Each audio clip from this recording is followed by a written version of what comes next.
এ হলো আমাদের হোগলা পাতা রশি তৈরির মেশিন।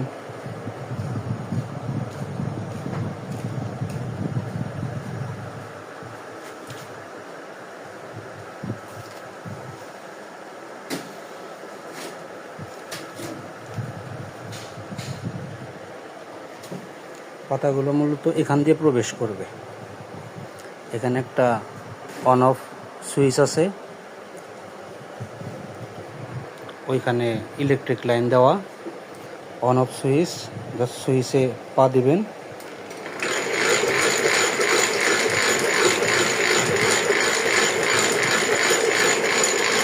এইখান দিয়ে পাতাগুলো যাবে। একটা যখন শেষ হয়ে যাবে তখন আর একটা দিয়ে দিতে হবে।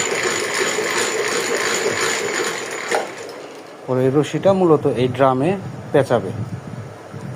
পরে যখন এই ড্রামটা ভরে যাবে তখন এটা খুলে রশিগুলো বের করতে হবে। মেকানিজমগুলো খুব সহজ মেকানিজম। আমরা এগুলো 1 বছরের স্পেয়ার পার্টস গ্যারান্টি আর মোটরের কোনো ওয়ারেন্টি গ্যারান্টি নেই।